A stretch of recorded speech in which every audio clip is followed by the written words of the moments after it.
Saudara-saudara, kita duduk di majelis yang mulia ini untuk memperingati Isra wal Mi'raj baginda Nabi besar Muhammad SAW. Kita duduk di sini, kita tidak pernah memandang langsung wajahnya Nabi.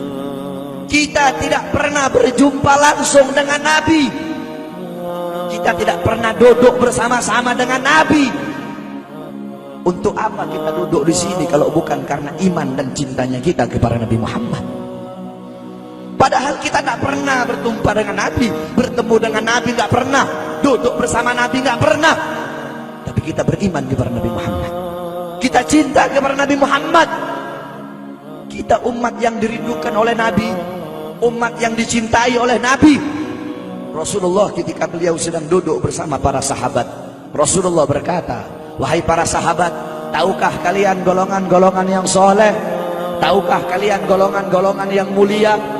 Sahabat berkata, apakah para malaikat ya Rasulullah? Rasul berkata, bagaimana mungkin malaikat tidak mulia sedangkan mereka berada di sisi Allah? Ada lagi yang mulia. Apakah para nabi dan rasul? Bagaimana mungkin nabi dan rasul tidak mulia sedangkan Allah menurunkan wahyu untuk mereka? Ada lagi yang mulia. Apakah kami ya Rasulullah? Bagaimana mungkin kalian para sahabatku tidak mulia sedangkan aku berada di tengah-tengah kalian? Ada lagi yang mulia. Kata sahabat, Allah dan engkau yang lebih tahu ya Rasul. Rasulullah menundukkan kepala, Nabi Muhammad menundukkan kepala. Dari kedua pelupuk mata beliau mengeluarkan air mata, membasahi pipi beliau sampai ke janggutnya beliau. Beliau menundukkan kepala sambil menangis dan beliau berkata, golongan yang mulia ini, golongan yang soleh ini, mereka golongan-golongan yang adanya nanti di akhir zaman. Mereka tidak pernah duduk bersamaku, mereka tidak pernah memandang wajahku, mereka tidak pernah mendengar langsung kata-kataku, akan tetapi mereka beriman kepadaku, kata Rasul. Mereka umat yang aku rindukan, mereka umat yang aku cintai. Tuba liman yarani wa amana bi, wa tuba summa tuba liman lam yarani wa amana bi. Sungguh beruntung orang-orang yang beriman kepadaku, kemudian orang-orang yang melihatku kemudian beriman kepadaku. Dan sungguh beruntung, dan sungguh beruntung, dan sungguh beruntung. 3 kali keberuntungan, 3 kali kemuliaan bagi orang-orang yang tidak pernah melihatku, akan tetapi mereka beriman kepadaku. Siapa? Kita umat Nabi Muhammad SAW. Kita tidak pernah memandang wajah Nabi, tidak pernah berkumpul dengan Nabi, tapi kita beriman kepada Nabi Muhammad. Apalagi kita umat Islam Indonesia. Umat Islam Indonesia, umat yang dicintai oleh Rasulullah As-Sayyid Al-Habib Muhammad bin Ali Al-Maliki. Ketika beliau berziarah ke makam Nabi Muhammad, dalam keadaan sadar, beliau berjumpa langsung dengan Nabi Muhammad. Di belakang Nabi Muhammad ada ribuan orang. Habib Muhammad pun bertanya, ya Rasulullah, siapa yang ada di belakangmu ini ya Rasulullah? Ribuan orang ini, ribuan golongan ini, siapa ya Rasulullah? Rasulullah berkata, ini mereka yang ada di belakangku. Mereka adalah umat Islam yang aku cintai. Mereka umat Islam yang ada di Indonesia, kata Rasulullah SAW. Kita dicintai oleh Rasul. Kenapa? Coba kita lihat di Indonesia, saudara-saudara. Kalau bulan Maulud, kalau bulan Rabiul Awal, di kampung-kampung, di musola-musola, setiap masjid, setiap langgar, setiap pesantren, setiap RT, setiap RW pasti bikin maulid Nabi Muhammad. Kalau udah bulan Rajab, setiap pesantren, musola, masjid, kampung, RT, RW pasti bikin Isra wal Mi'raj sebagian Nabi besar Muhammad. Negara-negara yang lain, tempat-tempat yang lain tidak seperti kita, saudara-saudara. Makanya kita menjadi umat yang dicintai oleh Rasul, umat yang dimuliakan oleh Nabi Muhammad, umat yang dirindukan oleh Nabi Muhammad SAW. Allah berkata dalam Al-Quran, laqad ja'akum rasulun min anfusikum azizun alaihi ma'anittum harisun alaikum bil mu'minina raufur rahim. Hei sekalian umat manusia, yang kaya, yang muda, yang tua, yang muda, yang kaya, yang miskin, mulai pejabat sampai rakyat, ulama sampai umat. Hei sekalian umat manusia, laqad ja'akum, telah sampai kepada kalian, telah datang kepada kalian rasulun, utusan Allah, min anfusikum, dari golongan kalian manusia. Azizun alaihi ma anittum, sungguh berat baginya penderitaan yang kau alami, sungguh berat baginya kesusahan yang kau alami. Sebelum kalian susah, dia lebih dahulu susah. Sebelum kalian menderita, dia lebih dahulu menderita. Sebelum kalian menangis, dia lebih dahulu menangis. Sebelum kalian berdarah, dia lebih dahulu berdarah. Azizun alaihi ma antum harisun alaikum, dia menjaga kalian, menjaga akidah kalian, keyakinan kalian, tauhid kalian, syariat kalian, salat kalian, agar kalian tidak menyimpang, agar kalian tidak tersesat, agar kalian tetap berada di jalannya Allah. Bil mu'minina raufur rahim, kepada orang-orang yang beriman beliau sangat cinta, beliau sangat sayang, beliau mencintaimu sebelum engkau mencintainya, beliau merindukanmu sebelum engkau merindukannya. Siapa beliau? Siapa dia? Dia adalah seorang manusia yang mengorbankan jiwanya, mengorbankan nyawanya, mengorbankan darah dan hartanya demi kita sebagai umat. Beliau kepanasan, kedinginan, 3 hari 3 malam makan, mengganjal perutnya dengan sebongkah batu. Perut suci beliau berbunyi. Kelaparan bukan untuk dirinya, kelaparan bukan untuk anak cucunya, kelaparan demi kita sebagai umat. Beliau seorang manusia yang pipinya pernah tertusuk duri sampai tembus ke sebelah demi kita sebagai umat. Beliau seorang manusia yang pernah wajah beliau dilempari kotoran demi kita sebagai umat. Lupakah kalian dengan air mata beliau yang menetes setiap malam demi kalian? Lupakah kalian darah suci beliau yang menetes ketika berada di kota Taif, dilempari batu demi kalian? Ketika beliau pergi ke kota Taif, dahi beliau dilempar batu, darah ke beliau keluar. Ketika darah itu jatuh, ditampung darah beliau, ditampung darahnya. Sahabat berkata, ya Rasul, kenapa kau tampung darahmu ya Rasul?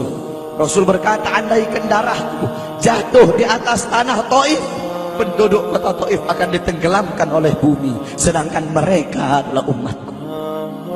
Luar biasa kasih sayang Nabi kepada kalian. Tapi kita sebagai umat tidak tahu diri. Kita sebagai umat merusak sunnahnya. Kita sebagai umat melanggar ajarannya.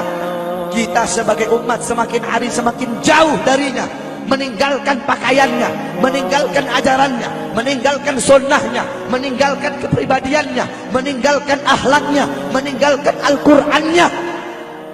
Rasulullah SAW yang dimana gal Sayyidina Ali karamallahu wajha, inna Rasulullah fi akhir nafsi harragat syafataihi marratain fa'algaitu sam'i fasami'tuhu yaqul ummati ummati faqubida Rasulullah sallallahu alaihi wasallam wa qala law kanat ad-dunya tadumu li wahidin la kana Rasulullah sallallahu alaihi wasallam fiha mukhallada. Dari Sayyidina Ali karamallahu wajhah, ketika akhir-akhir detik-detik kematiannya Rasulullah, beliau mendengar, beliau melihat dari bibir Rasulullah bergerak dengan 2 kali gerakan. Beliau mendekatkan telinganya, mendekatkan pendengarannya, dan beliau mendengar Rasulullah berkata, ummati, ummati. Fagubida Rasul, meninggal Rasulullah SAW. Ketika nyawa Rasulullah akan dicabut, Rasulullah berkata kepada Jibril, wahai Jibril, aku belum puas meninggalkan umat. Aku tidak mau meninggalkan mereka dalam keadaan belum diberi jaminan oleh Allah. Wahai Jibril, sampaikan kepada Allah, aku tidak minta jaminan untuk diriku, aku tidak minta jaminan untuk keluargaku, aku minta jaminan untuk umatku. Wahai Jibril, sampaikan kepada Allah. Jibril pun pergi kepada Allah. Jibril pun berkata, ya Allah, kekasihmu Muhammad meminta jaminan untuk umatnya. Allah bilang, wahai Jibril, katakan kepada Muhammad, aku tidak akan menghinakan umat Muhammad. Basyirhu fa innahu awwalu nasin kharijum minal ardi idza bu'isu. Kemudian beliau ditarik lagi nyawa beliau. Beliau berkata, ya Khalil Israel, wahai kekasihku Israel, apakah seperti ini rasa sakit ketika dicabut nyawa? Israel berkata, iya ya Rasulullah, seperti inilah rasa sakit ketika dicabut nyawa ya Rasulullah. Ya Allah, biar aku menanggung sakratul maut seluruh umat. Ya Allah, mereka tidak akan kuat, mereka tidak akan sanggup, Aku nabi mereka, aku pemimpin mereka. Biar aku menanggung beban penderitaan sakratul maut mereka ya Allah. Biar aku menanggung sakratul maut umatku ya Allah. Di mana kita sebagai umat? Apa yang telah kita lakukan untuk Nabi Muhammad? Nabi berkorban untuk kita. Di saat detik-detik terakhir nafasnya, tidak memikirkan rasa sakitnya, tidak memikirkan pedihnya, tidak memikirkan beratnya. Beliau memikirkan nasib kita sebagai umat. Kelak di yaumil qiyamah, ketika para nabi dan para rasul berkata, nafsi nafsi, nafsi nafsi, diriku sendiri, jiwaku sendiri, aku urus urusanku sendiri, aku tidak bisa tolong kalian. Ketika para nabi dan rasul, mereka tidak bisa menolong kita. Rasulullah Muhammad ibn Abdullah, Nabi Muhammad bersujud kepada Allah. Nabi Muhammad bertekuk lutut. Beliau bermohon kepada Allah.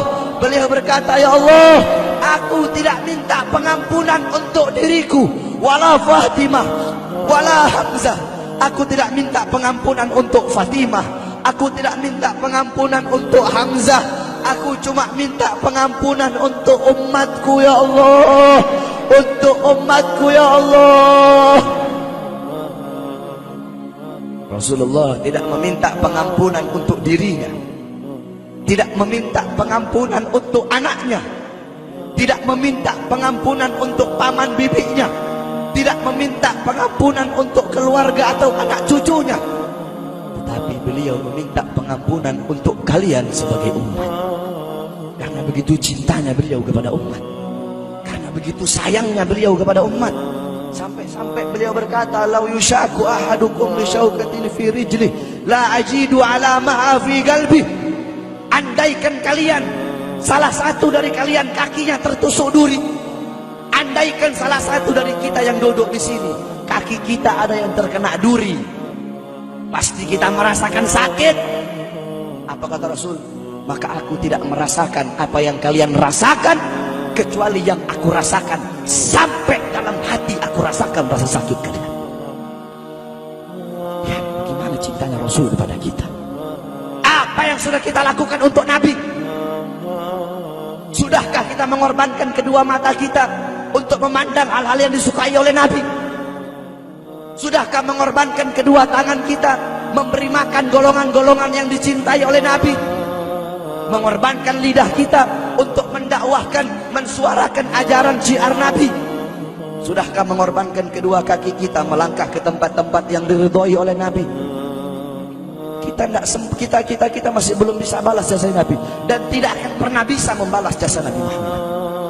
Jangankan kita duduk di sini berjam-jam, walaupun kita duduk di sini sampai pagi kita duduk, seumur hidup kita duduk di sini, masih belum bisa membalas jasa Nabi Muhammad. Sekalipun kita merangkak, engkau merangkak dari rumahmu menuju makam Nabi, merangkak bukan dengan kaki, merangkak bukan dengan bukan dengan tangan. Walaupun kalian merangkak dengan kedua mata dari rumah kalian menuju makam Nabi, itu masih belum bisa membalas jasa-jasa Nabi Muhammad sallallahu alaihi wasallam. Kita tidak bisa membalas jasa-jasa Nabi Muhammad. Kecintaan kita tidak ada apa-apanya. Apakah kecintaan kita lebih besar daripada kecintaan seorang anak kecil yang ada di zamannya Syekh Abdurrahman Ad-Dibai? Di zaman Syekh Abdurrahman Ad-Dibai, pengarang Maulid Diba, ketika beliau ingin berziarah ke makamnya Rasul, ketika beliau ingin ziarah ke makamnya Nabi, ada satu orang anak kecil ingin ikut berziarah. Maka kata rombongan, hai anak kecil, engkau tidak boleh ikut. Ini perjalanan memakan waktu berhari-hari, bisa 4 hari, 5 hari, bahkan sampai 1 minggu. Kau tidak boleh ikut. Pergi anak kecil tersebut. Pergilah rombongan Syekh Abdurrahman Ad-Dibai untuk ziarah ke makamnya Nabi. Tanpa sepengetahuan rombongan, ternyata anak kecil tersebut bergelantungan di bawah kereta kuda Syekh Abdurrahman Ad-Dibai. Anak kecil itu bergelantungan. Dia sampai berhari-hari gak makan, gak minum, gak tidur. Hanya apa? Hanya ingin pergi ziarah ke makam Nabi. Saking cintanya kepada Nabi Muhammad, dia sembunyi-sembunyi bergelantungan di bawah kereta. nggak makan, nggak minum, nggak tidur berhari-hari. Sampai ketika sampai di Madinah, itu anak kecil jatuh. Itu anak kecil terjatuh. Rombongan bilang, bukankah ini anak kecil yang waktu itu mau ikut? Berarti sudah berhari-hari dia di bawah kereta ini, dia nggak makan, dia nggak minum, dia nggak tidur. Anak kecil itu berlari. Anak kecil itu berlari sampai dia terjatuh. Saking bahagianya, dia sudah sampai di Madinah. Dia ambil debu-debu Madinah, pasir Madinah, dia ambil, dia usapin ke mukanya. Saking bahagianya, sampai itu anak mati. Anak kecil tersebut mati membawa kecintaannya kepada Nabi Muhammad. Anak kecil itu mati, gak makan berhari-hari, gak tidur, gak minum, hanya ingin ziarah ke makam Nabi Muhammad. Padahal anak kecil itu tidak pernah memandang Nabi, tidak pernah berkumpul dengan Nabi, tapi kecintaannya luar biasa kepada Rasulullah. Akhirnya anak itu dimakamkan oleh Syekh Abdul Rahman Ad-Dibai di Madinah. Anak kecil itu dimakamkan di Madinah. Nah, setiap tahun Syekh Abdul Rahman Ad-Dibai ziarah ke makamnya Nabi, pasti ziarah ke makam itu anak kecil. Yang anehnya, setiap Syekh Abdul Rahman Ad-Dibai ziarah makam anak kecil tersebut, kubur anak kecil tersebut bergeser dengan sendirinya mendekati makam Nabi Muhammad SAW. Sampai sekarang makam anak kecil itu ada di samping Masjid Nabawi. Saking cintanya anak kecil tersebut kepada Rasulullah SAW. Kecintaannya kita nggak ada apa-apanya. Kita tiap hari maksiat, tiap hari berbuat dosa, melakukan hal-hal mungkarat, dhalalat, sayyiat. Takutlah kita kepada Allah. Kembalilah ke ajaran Nabi Muhammad. Jadikan beliau sebagai teladanmu, jadikan beliau sebagai pedomanmu. Hidupkan rumah tanggamu dengan ajaran beliau. Hidupkan kampungmu dengan dengan ajaran dan sunnah beliau. Jadikan rumah tanggamu rumah tangga Sayyidina Muhammad, kampungmu kampung Sayyidina Muhammad, desamu desa Sayyidina Muhammad, kotamu kota Sayyidina Muhammad sallallahu alaihi wasallam.